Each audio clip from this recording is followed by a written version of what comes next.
Hello, welcome, and holiday greetings. Welcome to today's SMPTE Standards webcast. The topic is SMPTE DCP ensuring the ultimate cinematic experience every time. And I am your host, Joel Welch, SMPTE's Director of Education. Thank you for joining us, everybody.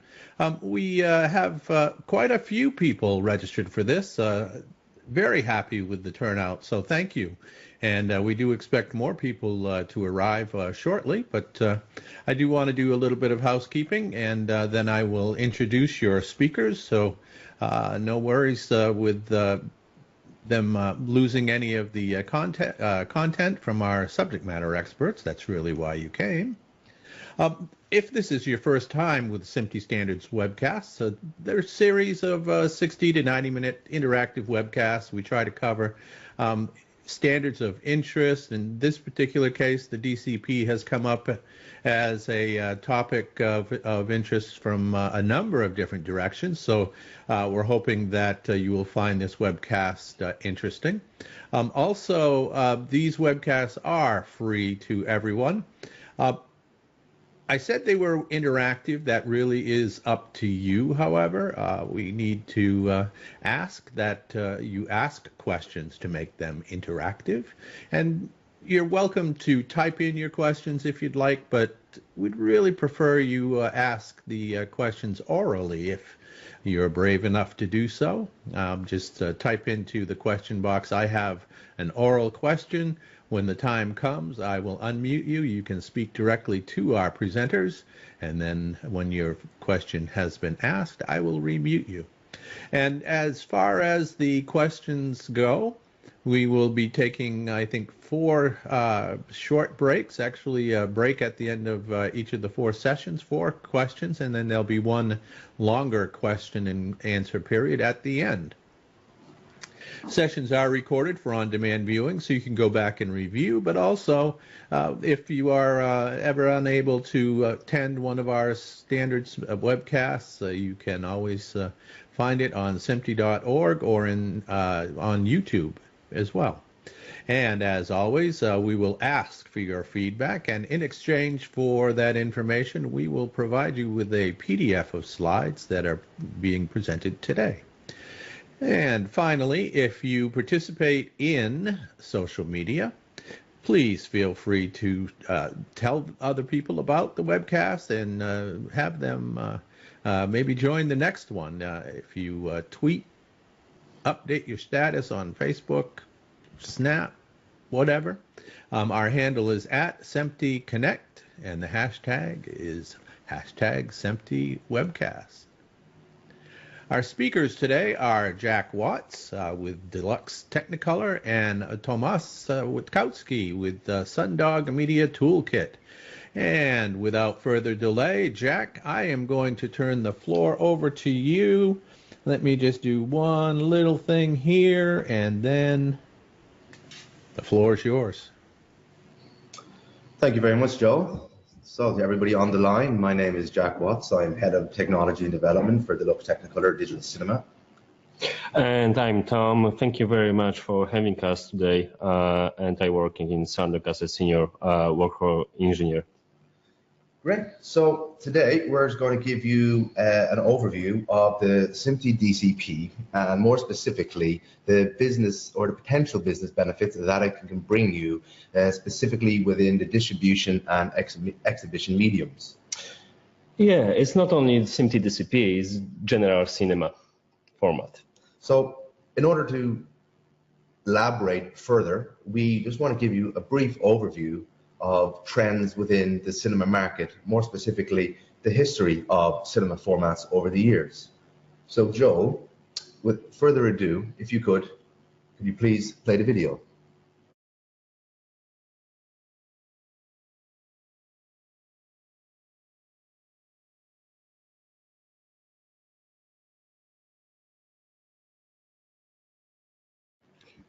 Okay, so going back in 1895, the brothers Lumiere introduced a prototype of the kinetoscope to bring motion picture imaging to audiences everywhere. So many years it was a picture, but it wasn't enough. So people want to hear the audio and don't want to listen to a piano. So it was the first film with audio. Color was introduced to the spectrum in 1939 with feature films Wizard of Oz and Gone with the Wind, and they were presented in Technicolor. Then many films was created between the 30s and 40s, and this was golden age of cinema. 1950 saw the introduction of aspect ratio change with something that was known as the Academy format come into play. Yeah, because it was only the square, so people want much more and see much wider screens. So the CinemaScope was introduced. Fox spent so much money and on the new format. Then coming into 1963, we saw the expansion into Cinerama with 70mm film. Then it was used this for IMAX as well, so which was very interesting. Star Wars expanded on the audio spectrum by introducing stereo through the patented Dolby Stereo in 1977. It's just 77. Then it was Batman with a digital audio in 92.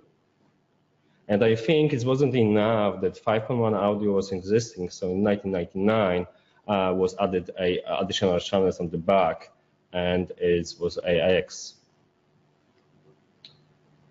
Then 1999 saw the advent of a digital technology make its way into the cinema through the Texas Instruments DLP cinema projector technology. I love the Toy Story. However, in between the 99 and 2000, there was so many different films released in a digital format. At the point that certain constraints on the format needed to take place, to which in 2002 the DCI or Digital Cinema Initiatives was formed. Then from the MPEG codec, it was changed to the JPEG 2000, and that one was a very good format for compression. 3D was then reintroduced in 2004-2005, with Chicken Little and the Polar Express being two of the dominant features at that time. In this occasion, DCI format wasn't enough, so people start working on the SMPTE standards. As in trying to bring the cart got out in front of the horse, so we need to catch up and ratify the constraints and standardize the means in which this cinema format was being exhibited within the digital means. In this occasion, digital cinema source files was needed to clear and make the proper description. And to which 3 categories were devised: ST 428 for essence, 429 for wrapping and packaging, and 430 for security.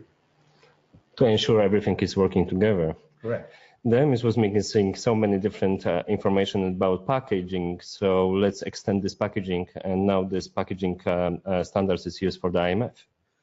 The point is that as technology advanced and real-world feedback came into play, there was much revisions needed to take place within the standards community as the various standards for each individual category were ratified. To the point that, as you notice, that the iteration of the dates in front of you increase on certain standards, which you've already seen on screen previously. Exactly. So in the meantime, almost full set of the standards has been created in 2009, but people want much more than 5.1 or audio. So 7.1 was then introduced. Toy Story 3, although still in the interop format, was one of the first titles to enter the market utilizing that sound field. Exactly. Again, 7.1 wasn't enough. So people was thinking, oh, we want much more audio, but how to steer that? And the introduction of MDA, and also on the picture side, you had high frame rate introduced, with The Hobbit being one of the first titles to be released within the market utilizing high frame rate. Still was interrupt though. In 2012, we had the first Atmos release with the Dolby Atmos in the SMPTE format. 2014 finally saw a predominant digital foothold across all markets in the world. And as you can also see, this is the point where a majority of revisions to the standards were made. The SDR wasn't enough, so people want to see much more. So the HDR has been introduced. To the point in 2016, we started seeing multiple HDR formats expand onto the cinema market with Eclair Color being released in form of Aquarius in 2016, and Inside Out being one of the first films to showcase Dolby Vision. There was many attempts, even with the multi-screens formats as well. So back to the cinema. Motion code also found its way into cinemas as well through various platforms such as D-Box and 4DX. Finally, 2017. Oh, it's a disruption on the market, and we got the LED screens. Correct. Where we stand right now, as you can see in 2018, is that we are in the process of trying to transition everybody from interop to the complete ratified standard that is a SMPTE DCP, to which a lot of titles have actually been released so far. And what this video and what we're going to talk about, we're trying to cover here, is that you're starting to see a repeat in trends within the cinema space, except this time it's happening within a digital environment rather than a physical one. We can no longer see or relate to the physicalities of a screen changing, or a projector head being changed, or the projector itself being completely swapped out. You see your server, you see your projector, and everything else happens within software and firmware world, which can be quite difficult to visualize and relate to from people who are not engineers or software developers or technical operations folk. So we're not going to be talking about the key differences between interop and SMPTE, or why there were two formats and why one lasted so long and why one is coming into the market now. That was covered by the late Jim Whittlesey in SMPTE Webcast in August 2015. So I really strongly suggest our audience check that out if they have any further questions on the differences between the two formats. And as for the implementation in relation to the other initiatives within the industry, transitioning from interop to SMPTE, that was handled quite brilliantly by both Chris Witham at the Walt Disney Studios and Nick Mitchell from Deluxe Technicolor Digital Cinema in Burbank at the time in the 2016 April webcast on the implementation of the format. So if you guys are interested, I suggest you check them out. However, moving on, right now, a quick summary of where we currently stand is that at present, believe it or not, there's been over 120 titles across North America and Europe released in the SMPTE DCP format so far. We are also starting to expand into Latin America regions as well as Asian regions. And what we're starting to see as a result of this is increased awareness by everybody within the cinema market of what the SMPTE DCP is, and that is actually here and going to stay this time. We're also, based upon the results in various testing initiatives between the various industry bodies, seeing new countries emerge and be ready to accept the format every quarter. And also, independent and boutique mastering houses are now also mastering at SMPTE. For further details on up-to-date status and the current transitional updates, I suggest you check out smtdcp.com/status. Exactly. So back to our agenda. So we done the history, and now we go for the mastering. Mastering is a very important process for our information. So first, to create the original version, mastering process from the post to cinema, and there is a couple of steps. So you need to think about your files preparation for the source files. Then you need to create the master DCP. Then you need to do the QC, which is a qualification control, and then validate your DCP after QC as well, and then make the distribution. So that one is very basic, similar process. Again, you will not see nothing new in here. It's just adding information for the people how the whole process is working. So delivery, mastering, deliveries for the mastering. Uncompressed picture is very important for the compression. So if you take a DCDM and all the standards, which is related with the ST428, it specify exactly which kind of the files you need to have. So you need to have the image, you need to have uncompressed audio, you get a auxiliary data, and then you get a time text information. So recently we noticed that, and it's actually an ongoing problem, that people blame a display issues with projection issues with DCPs. However, if you're taking the wrong source files and you create a output files and using the compression, in this occasion, you can see many different artifacts. So I'm recommending always go for the DCDM to the ADCP. Then we are sure that everything is okay. Mastering process to create any machine or any manufacturers which is create the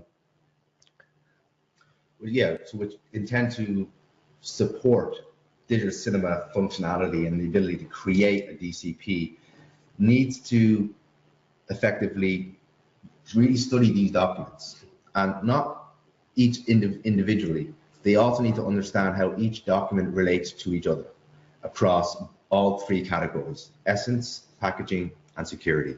That is of paramount importance in order for one to actually create a compliant package upon output. Exactly. If you miss something and the machine create the wrong output, the consequences is very big. So let's go to the very basic process. Normal people will see this as a one click. So I got the source files and I got the DCP, and I don't know what is happening in between.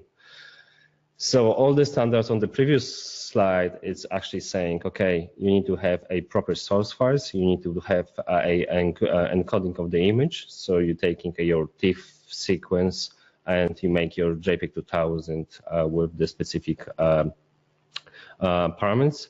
Then you create and compose your reels, because cinema is based on the reels, even if it's a digital. Then you decide if you create a unencrypted content or encrypted content, and be sure everything is encrypted or unencrypted. It depends of your distribution needs. And then you wrap all this information to a MXF file. Instead of seeing a 30,000 files in the DCP per reel, you just see the one file on the picture, even if it's a 3D.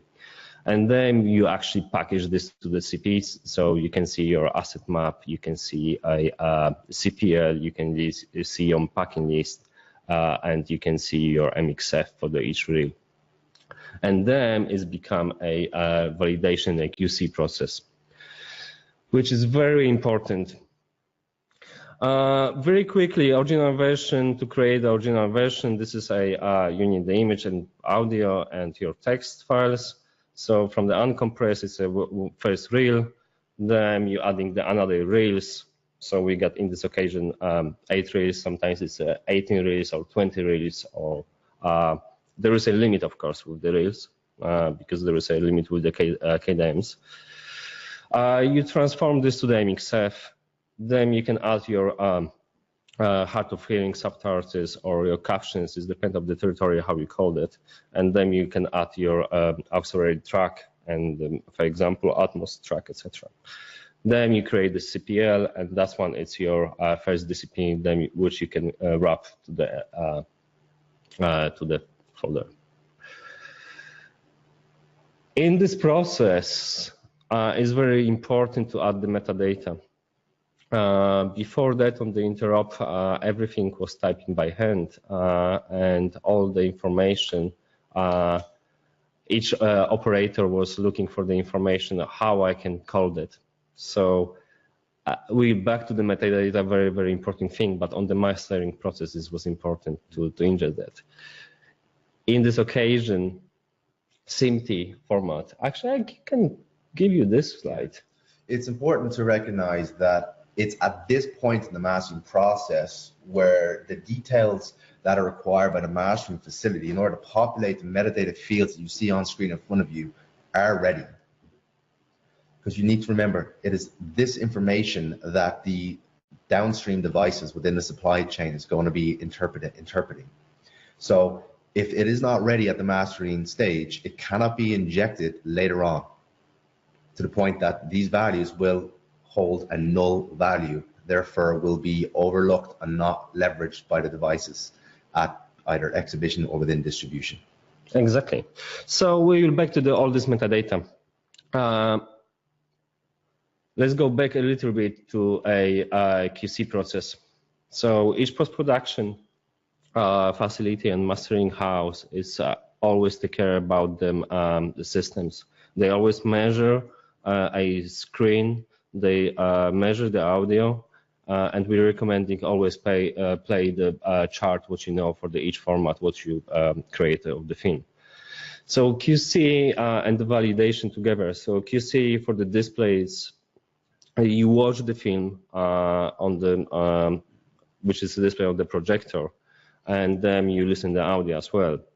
Then you do your validation of the DCP as well and see if all this metadata is valid, all the MXF is not corrupt, everything is correct with the DCP, because any point in here, if something is failed, it will never ingest to the server, or it can ingest to the some servers, and the other servers can ignore this metadata and can be not ingested picture or audio, or you can even play the content, or you can play the content, but then it's a corruption. And then it's a QC report. People is always looking if there is a any real change boundaries and corrupt frames. And why so strict? Why so stringent in this process? More to the point, why standards?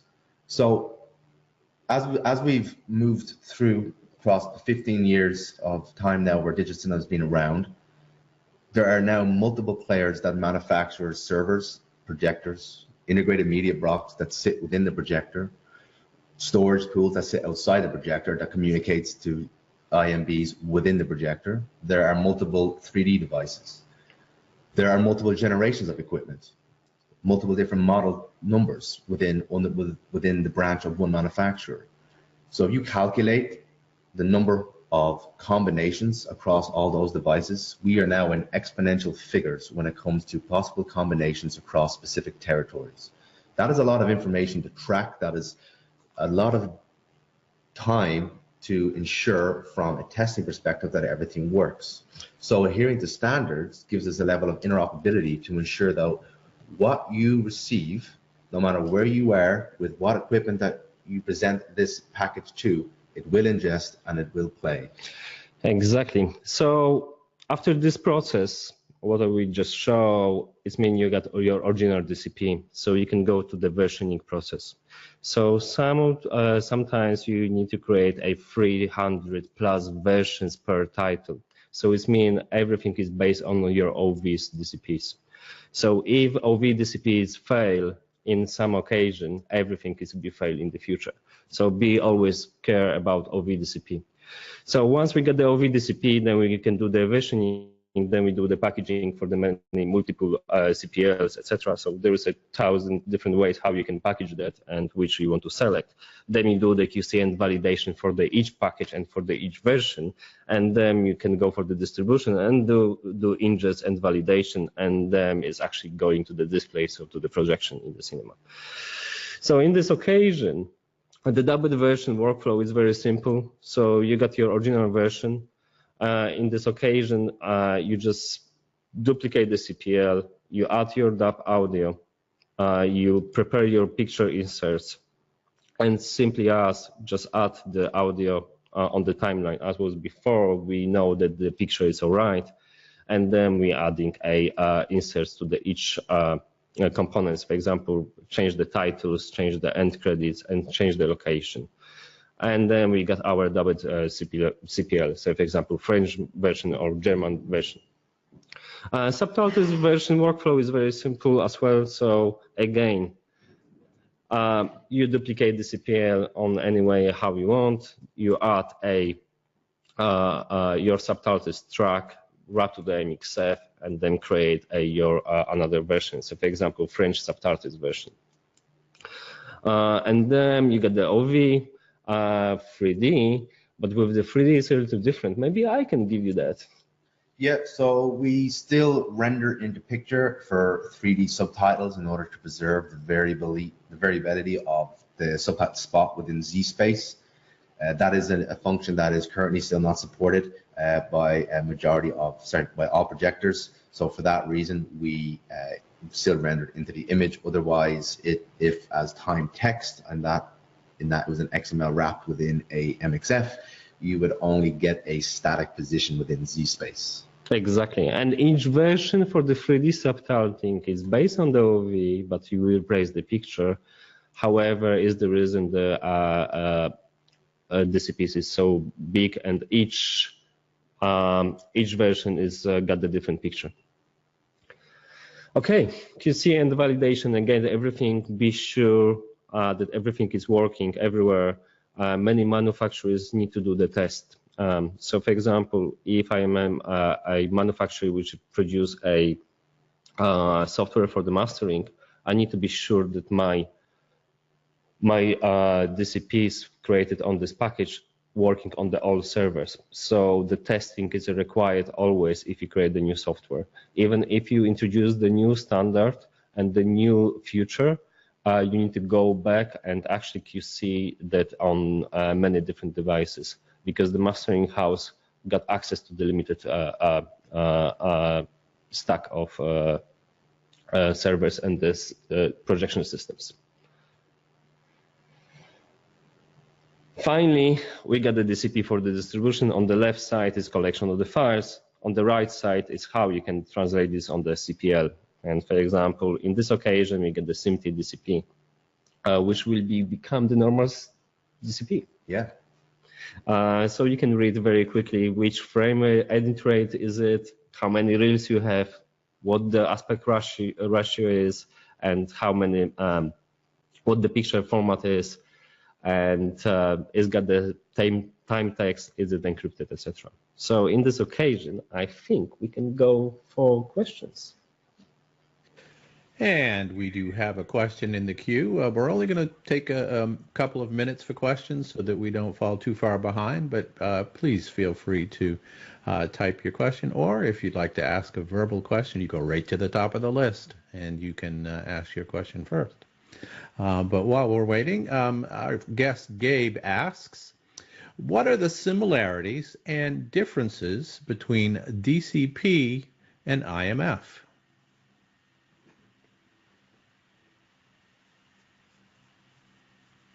Okay, so it depends how we're looking. So IMF is using the same packaging standards, and to be fair, everything else is different. Correct.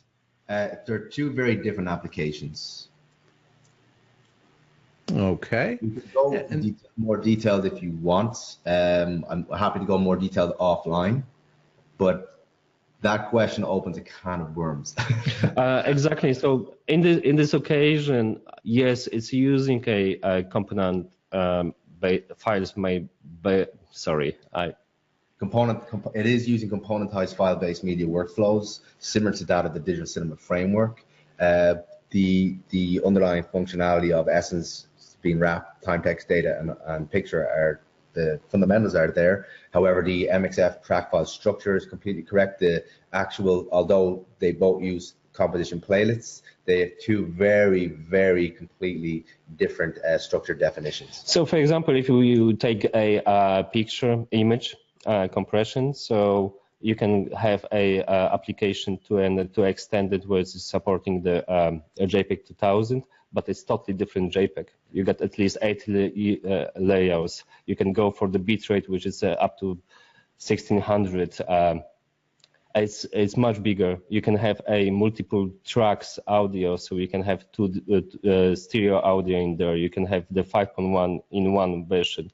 You can have 10 subtitles versions, and definitely IMF is a servicing master, and the DCP is a playback. And from the image perspective as well, the JPEG 2000 is for digital cinema, is a very highly constrained application of the JPEG 2000 format, specifically for digital cinema. Exactly, and there is many different applications. We can count even up to 6 different applications. Okay, thank you. That was quite a detailed response. We do have a couple of questions in the queue, but I think we should move on and hold them till the Q&A period. So, gentlemen, please proceed. Fantastic. Okay. So moving on to distribution, we're just going to going to be focusing on is what happens when the DCP leaves the mastering facility. So, and what the benefits of everything being as a SMPTE DCP can bring to both content owners and distributors. Yeah, if I can add in here as well, so you can send a DCP via satellite, you can send via broadband and electronically, and you can send a hard drive. However, in this occasion, we'll definitely focus on the We're going to be focusing on electronic distribution for the sake of this webcast. So we mentioned trends and shifts earlier on, and what we're actually starting to see and why there's such a demand for the SMPTE DCP right now is what people can benefit from using the format. So looking on image side of things, we're starting to see differences when it comes to high dynamic range in the form of both Dolby Vision and Eclair color. We're starting to see different luminances coming out on the SDR side in both xenon and RGB laser, where we're seeing different luminance levels of picture being delivered for different packages. Then for the multidimensional audio, we're seeing Dolby Atmos and DTS:X appear in the market as well. And what this brings to the table is, rather than a hybrid-esque approach of sending out both interop and SMPTE DCPs to support the various immersive audio or new high dynamic range or different picture luminance packages, it allows us to effectively be more intelligent with our packaging of these composition playlists, to the point that we can effectively issue single inventory DCPs to territory based upon their orders. So let me just give you guys an example of how this will actually shape within distribution in a very simplistic manner. So coming to this diagram, which is giving an overview in which the mastering vendor is not handling the KDM issuing for a territory.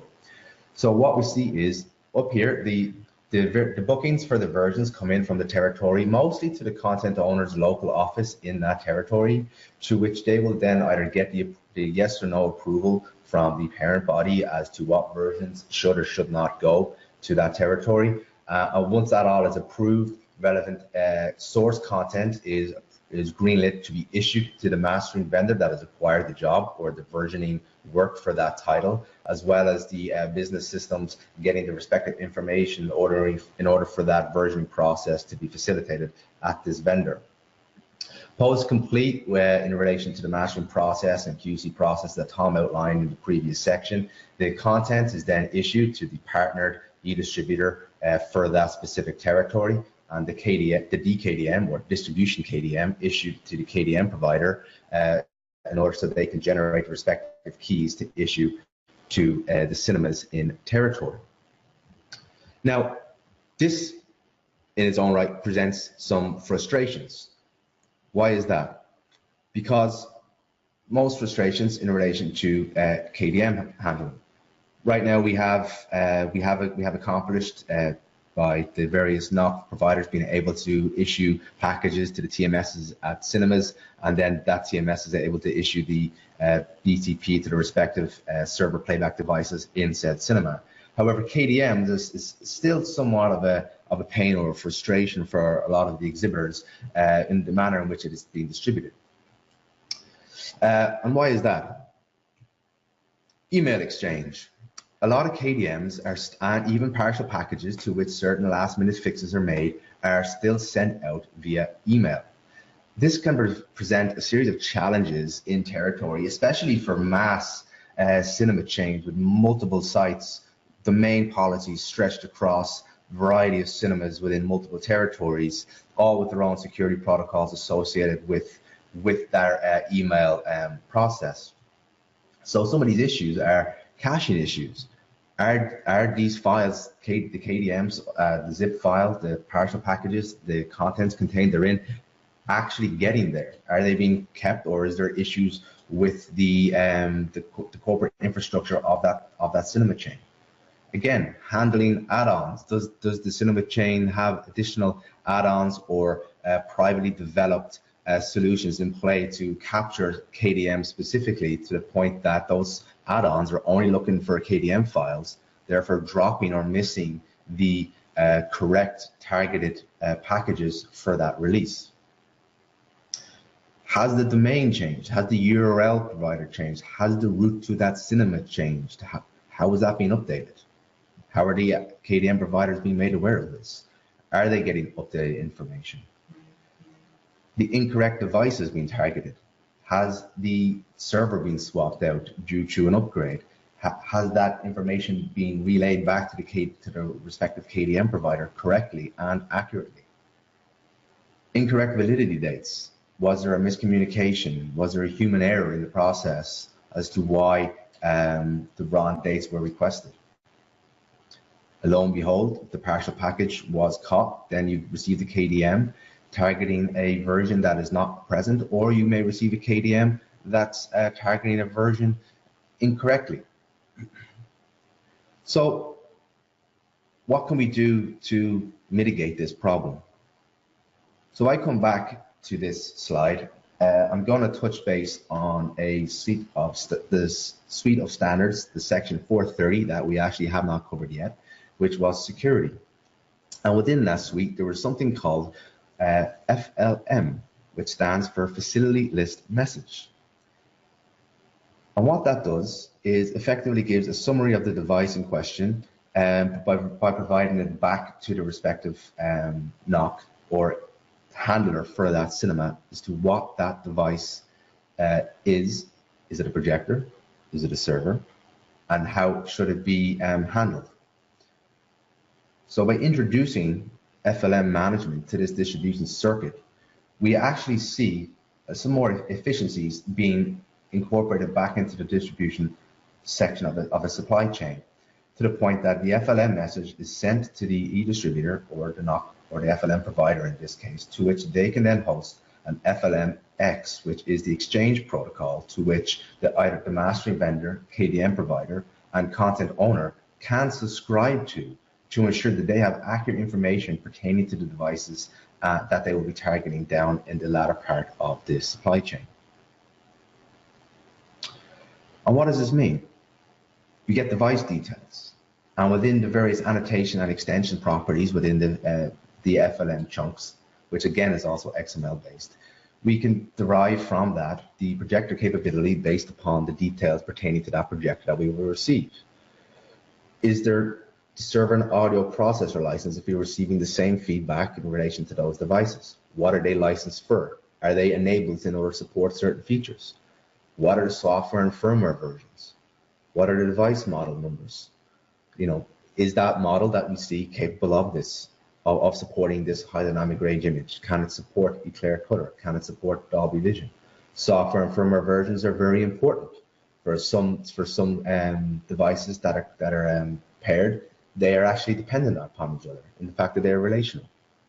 This all helps troubleshooting, and it makes a difference between either the KDM provider or mastering facility that's handling your content to accurately assess a situation if one should arise, and to give you a succinct answer to the point that you do not get any dark screens. So that is a proof of concept surrounding just what you can actually leverage from the SMPTE standards within distribution. Exactly. So we actually didn't talk about like challenges which is happening right now in distribution, because there is so plenty different documents and reference where you can read about troubleshooting and how to go for a troubleshooting the distribution. So for example, if it's one dark screen, you can see exactly what is happening in there. Is it a issue of the device, or is it an issue of the one server? If it's a 10 black screen and dark screens, that means, oh, it's much bigger program because it's a corrupt files or whatever. So again, the troubleshooting is the same. If it's a 100 screens which is dark, definitely is got something wrong on the mastering stage.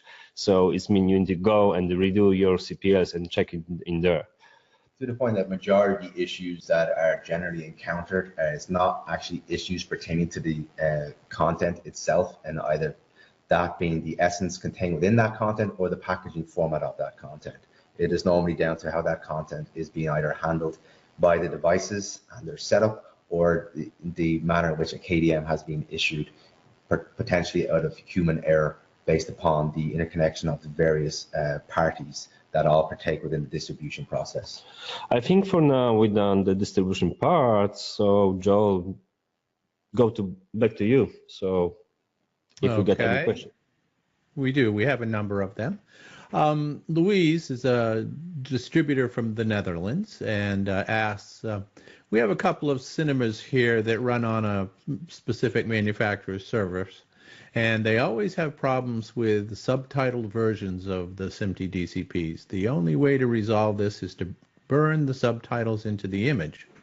Also, the problem occurs for movies on 25 frames per second, which is, of course, much more rare these days, but not yet extinct. Can you explain how this might happen and what are ways to resolve it?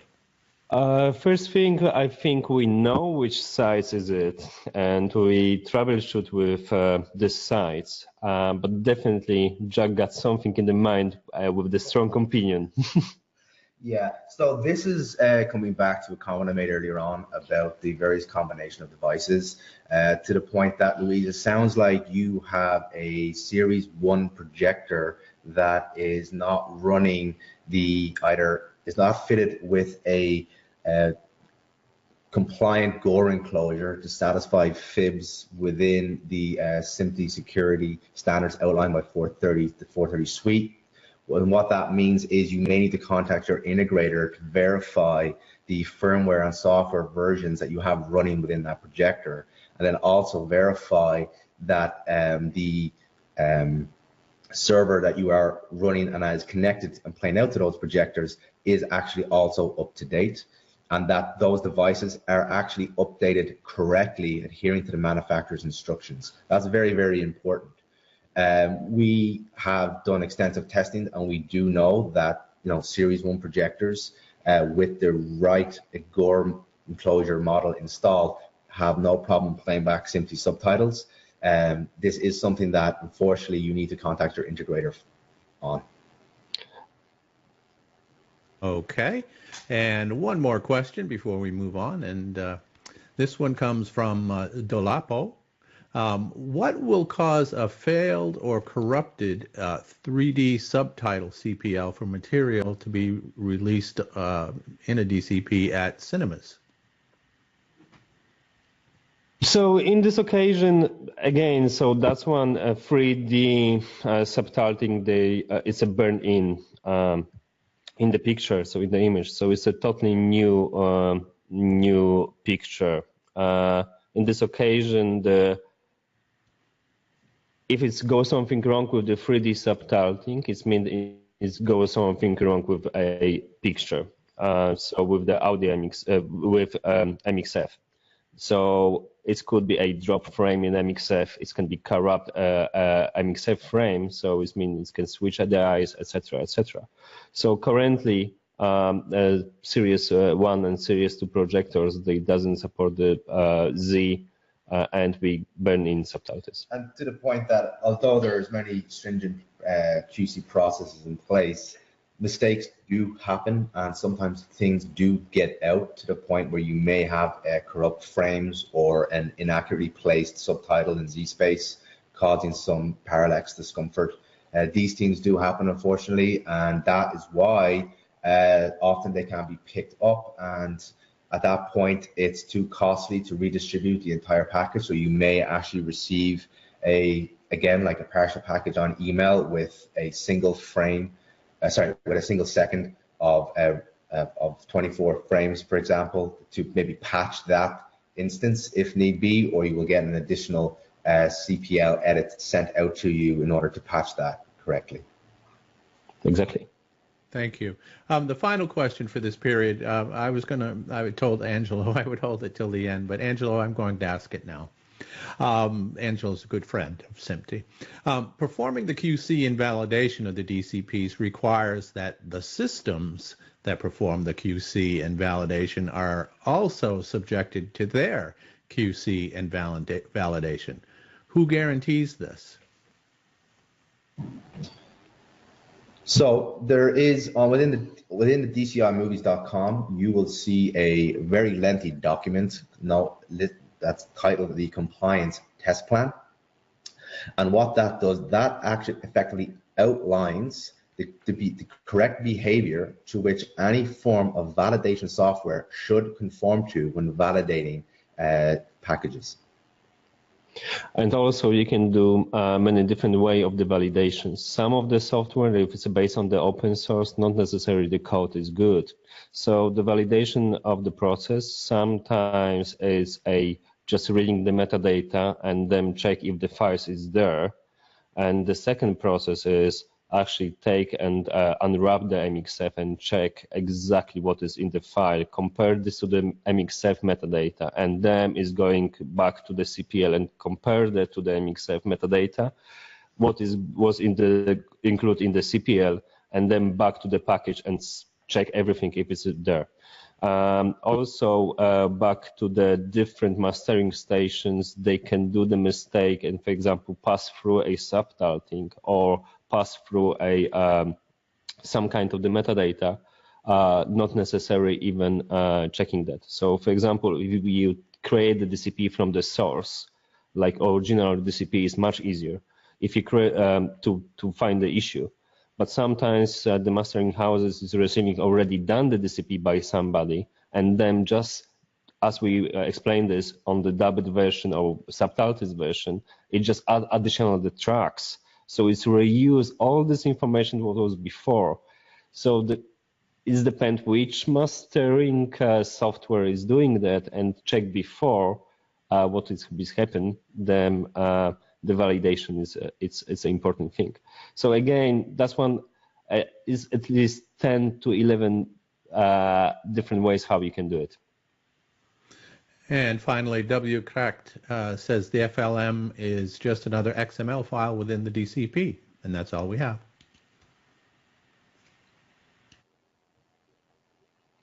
Sorry, is that a question? That was not a question. That was a statement. Okay.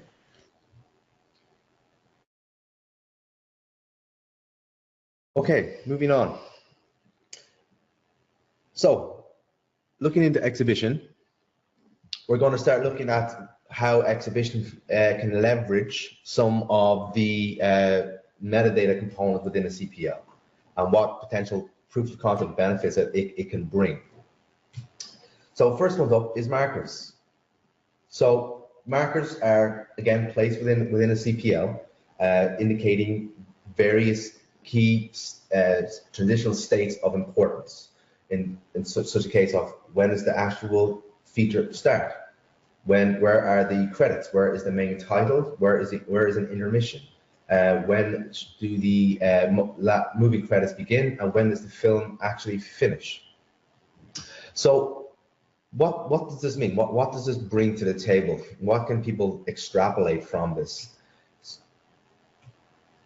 Markers can drive general purpose input-output devices, such as auditorium lighting. Again, what level of lumen should the auditorium lighting come up to at the end credits when the film ends? For example, lighting can come up. Most films or superhero films are putting tail sections on at the end of credits. You can have markers in place there for the lights to go back down. You can have screen masking being driven, moving from flat to scope on your actual screen. You can use the markers to trigger a public service announcement for intermission of presentations when a film is about to resume. You can have it to adjust macro settings on audio processors. We have multiple CPL or compositions that get mastered at different fader volume settings across advertisements, trailers, and features. You then also have projector macro changes to which markers can trigger, moving from DCI flat to DCI scope or 2D to 3D. And you can also then trigger other peripheral devices that may be placed within the auditory environment.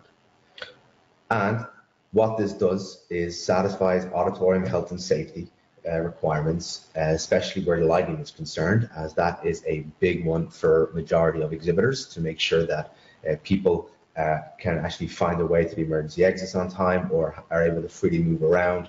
No more a general operator in a theater may forget to put on the lights automatically if it's not connected or it's not triggered by a queue, or if a projectionist has forgot to set the queue within the SPL themselves or the show playlist of the server. The markers effectively act as a fallback for that. It also brings audience experience. People can, if they're coming in late, they are able to come in and not being deafened by trailers or ads being played too loudly. They are able to leave at when the credits start rolling, to the point that I have personally witnessed certain suits take place across various exhibitors due to people falling downstairs because the lights never came up at the end credits. And this is something that markers could effectively bring to the table from a beneficial perspective for exhibitors. Just to add, all the markers is enter in the CPL on the mastering stage. So each marker there are QC as well on the QC process. And it's, as Tom said, it's structured as XML, and more on that later on. So coming back to this is a manually entered string by the operator at the mastering stage. Exactly. So could you imagine, it's so many different information in here and can go wrong if you type such a long thing. Some of the mastering device, they actually introduce the new drop-downs, but if something is updated, they can't make the new entries. So for example, you get the title, you get a future in kind. So in this occasion, we get the Hobbit 2, Future 2. It's a 3D, 48 frames, 4-foot Lamberts. So you need to know exactly what is there. So it's much better if this metadata is entry in the CPL instead of the typing of this information. So this is what the people is seeing and what they see on the server or the TMS or any business system for the distributions guys and exhibition drives. To the point that if there's an error made here, it could result in the projectionist or whatever operator is handling the playback device in a specific cinema to create a playlist with the incorrect version loaded, and then cause a series of confusion as to the fact that they have been issued the incorrect key, when in fact they have just the content title text that is being presented to them has a slight ambiguity in its naming. Those communication conversations have actually happened. So leveraging CPL metadata, we can translate what you see on screen here in this XML form within the CPL here, to the point that rather than this very bland string, we get a much more palatable representation of the naming convention from this to this. So using the metadata we can from the player can actually present a much more graphically friendly representation of that information to the operator or the playback device user, to the point that they will then have full confidence in knowing what it is that they are loading in and playing back. Exactly, and it's much easier for the people as well in the operation as distributors to manage this metadata as well. And they do need this metadata for issue the KDM. They need this metadata for issue the correct version to you, to the cinemas. They need this information as well to have the rights management and all this information. However, the cinema metadata was always a little bit behind the other formats, but it's an additional subject, and it's back to the that you can do much more, but in this occasion it's good enough. So I keep referencing the fact that all this is XML. So what does that mean? Basically, it means XML can be parsed, and the data that it contains therein can be extrapolated and presented as objects in any form of programming language, or, to give a perfect example, it can be stored as JSON, to which leveraging this from a proof of concept perspective in an exhibition, one could potentially leverage what the metadata of that CPL, once it's been ingested into a TMS via a RESTful interface, presented to a point of sale system or other peripheral systems within this cinema itself, to the point that you have accurate data pertaining to what it is you have on your devices that is actually going to be screening that content. Exactly. And I mean, one of the things that we have discussed about where metadata is concerned is that cinema is slightly behind on how it can leverage metadata in this regard. So, I mean, Tom, as an implementer, manufacturer, you guys. I mean, many manufacturers has got missing a point in the CPL that all the metadata, it's very hard to ingest. Very hard to make the UI for the operators to make this metadata. Most of the cases, we got the prologue, which was always there. Then we got a extension properties metadata, which is causing some problems to implement because it's much more information. And there is also some kind of the metadata, which is local metadata, and then undefined metadata, etc. But the biggest problem right now is MCA metadata. It's a multi-channel labeling, where it's become, in the next slide, Jack will exactly explain that. However, the document, in my opinion, was got too much to interpret, and I think it could help. But anyway, sorry, it's a totally different subject, but in this occasion, we go to the exhibition. So one of the moving down through the CPL, in the CPL metadata field, we come finally to the multi-channel audios section. And what that does is that has a relationship to the sound field group outlined in the first track file of the first reel referenced by the composition playlist. And what that does is, in this case, and this example, it lists the sound field group, in this case being a 5.1 surround, and the English and Spanish hearing impaired and visually impaired narrative channels. So this is effectively how it's structured, represented, but this is how the data itself is stored. And each one of these has a linkage back to its corresponding sound field group of which the channel belongs to. When processed or sent through to the channel router, it is aware of what audio channel it should be belonging to, and is then within the cinema processor routed to the correct auditorium loudspeaker based upon the symbol of that channel. For example, left is then routed to the actual left speaker, center to center, right to right, and so on, so on. And in a nutshell, that is effectively what an MCA is, and actually allows us to give a form of confidence that once implemented and supported correctly, that the sound field group will be presented accurately or reproduced accurately within the auditorium. Exactly, and it's so much easier on this way when it's actually mastering as well as happening to redo many different source files. So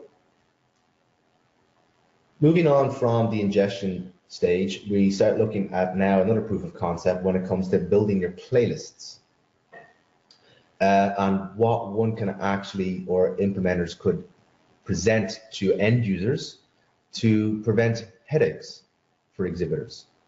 Everybody makes mistakes. Sometimes when people are tired, wrong films get loaded, and the wrong film gets shown to the wrong audience or the wrong age group at the wrong time.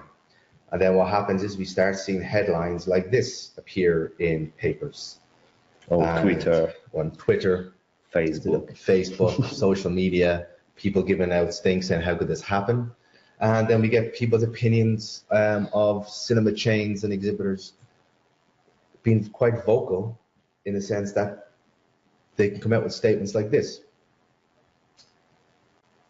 So you may have heard me reference something called SPL. That actually stands for show playlist. So as an operator, as you're dragging and dropping your advertisements, your trailers, and your feature over the build, what's going to play for that specific time, there are various values within the CPL metadata that an implementer could leverage to create fail-safes to prevent such a thing as the incorrect movie being loaded.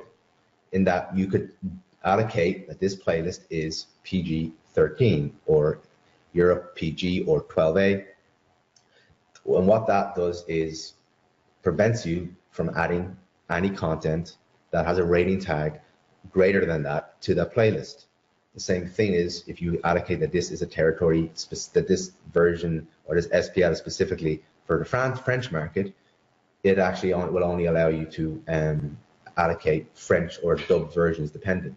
You also have, you could play around with the chain or the extension metadata that specifically for that territory or for that chain. And it benefits that of rights management from exhibition, brings in a sense of parental control. You could also add time constraints. Something that people may be familiar with is watershed time, to make sure that you get prompted by the server saying that this film is rated or 18s. You were playing it at 12 a.m. Should you be playing it right now? Maybe not. So it gives you a sense of, again, fail-safe and fallback that one can override, or at least give a sense of security when it comes to ensuring that the correct content is being played to the correct audience. And that brings us to a close on, again, on potential use cases within exhibition. So Joel. Yes, we have several questions in the queue, and I will invite our guests once again to ask an oral question if you're brave enough. It does add a bit of interesting dynamic to our conversation, and we would like it to be a conversation. And I do want to apologize. The question about an FLM was in fact the question, and I misinterpreted it. So the question was, as I recall, is an FLM just another XML file in the DCP? It is an it is an XML file, but it does not belong in the DCP. No. Okay. It is a messaging file that is interpreted by a recipient device, but it does not belong within the package itself. Okay. And a second part from the same guest is, has the mastering software to take care about an FLM in the future? I guess the question is, will mastering software take care of the FLM in the future? The mastering, the FLM document itself is not governed or controlled by any mastering software. They are unrelated in that case. Okay, thank you. Next question comes from our guest Samuel. Are the current SMPTE DCP formats and standards able to meet the needs of future HDR direct view based D cinema products? Are there any future modifications in consideration?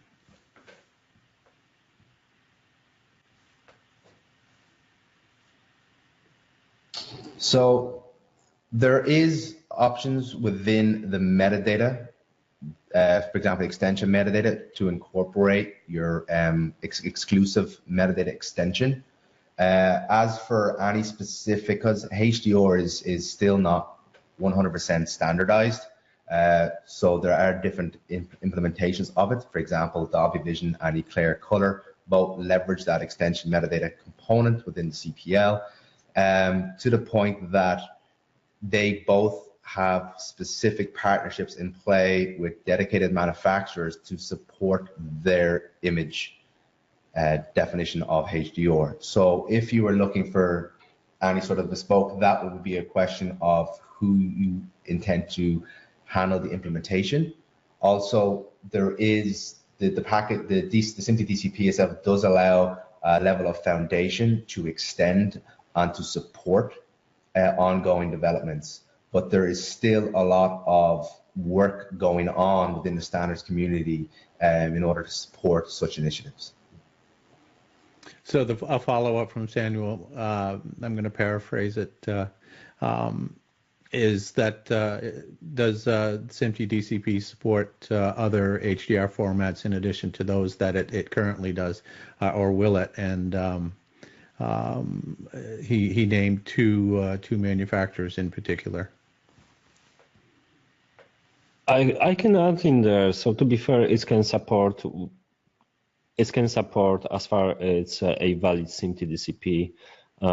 So you just flag in the extension metadata for any device what you want to create and the display device. So in this occasion, Dolby Vision is just flag on the XML that is actually Dolby Vision content, and the CDM for the Dolby Vision is different because it's on the PQ. So then the projector is I got the Dolby Vision DCP. So it means I will display this on this format on the macro. It's the same with the clear color exactly. So there is a flag in the CPL. In short, the SMPTE DCP does have the capability, yes. Thank you. Let's see. Anthony asks a question about CPL metadata fields. The ST 429-16-2014 standard keeps referring to human readable representations of the different fields. What is that? I can take it. In this occasion, normal in the XML, if you create any information, so sorry, I will back to that. So it means you can actually open the XML and you read information what is there without numbers. It means that it's a human readable. Otherwise, it's be the binary code which we were saying I got 45 numbers, and that one is produced by MXF, so file. So in this occasion, it means every single information you can read in there. Okay, and Anthony did follow up. He said, e.g., human readable representation of the release territory. However, the example of metadata that was displayed in the presentation contained the same abbreviated text fields that is in the long-form content title text. Should the CPL metadata fields use abbreviations in the same way so that they can be decoded locally by cinema equipment? E.g., if the release territory field is marked as FR, then a TMS in France should display this to the user as Français. Or does human readable representation mean full words? Good question. So the actual entry values for a lot of those fields are strings, which means it's effectively free-form text. But if you look at the document, you will see external references to various other organizations that accommodate the actual language codes in this instance specifically. So in this instance, that it is better for people to use the official language codes denoted by the likes of ISO and maintained by IANA to input that into your CPL so that when interpreted correctly on the recipient system, that the respective dictionaries transpose that to produce the actual language, actual territory itself. So F4 represented as France, or the region in which a specific dialect of a language will be spoken. In case ES 419 does not represent Castilian Spanish, it actually represents Latin American Spanish. So it's also for the sake of interoperability. Great, thank you. We have so far have one final question here, and it's from Johan. What about mixed content, interop/SMPTE on a CRU drive or show playlists? That one is a very political question. Okay. And it's up to you. No, we can answer it.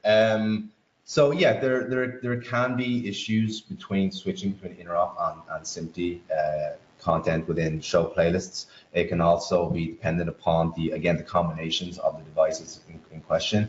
If it's actually being played out by an internal media block or a server link to an internal media block, there can be some frequency differences between 24 and 25 frames per second. Also, there can be TMS systems. Again, it's subject to interpretation. A simple case is certain systems, if they find the one asset map on that drive, they make the assumption that that is the only map on that drive. Therefore, anything referenced by that asset map, it will be ingested and will ignore any preceding asset maps that may be within the file system. So based upon the 15 years of distribution, although a lot of servers have the capability of handling multiple folders side by side, TMS systems can sometimes have an issue with that. Although we are starting to see those issues be mitigated with software updates and various workarounds in territory. The best way would be to clean everything to the root of a drive for hard drive delivery. Yeah, and in this occasion, I did see sometimes the packages as well that it was on the one asset map was combined and interop and asset and SMPTE DCP. So that one is definitely the issue. And a recommended practice, for example, for the hard drive, it was always root direction for a one asset map. So sorry, maybe if I repeat your way of answer. For the electronic delivery, there is no, doesn't matter. For the hard drive, yes. Great, and that is our final question for today. Gentlemen, I would like to thank you for your time and effort in putting together this presentation. W. Krach says, thank you very much, Joel, Jack, and Tomas. I would like to support that. Thank you. It took a bit of time and effort to pull that together, I'm sure. So thank you. I'd like to thank our guests as well for joining us today and hanging with us for an hour and 15 minutes. And because it is the holiday season for many people, I would like to wish everybody a very happy holiday season, whichever holiday you celebrate. So take care. If you're traveling, please travel safely, and we'll see you next time on a SMPTE Standards webcast. Thank you, gentlemen. Thank you so much. Thank you, Joe. Bye now.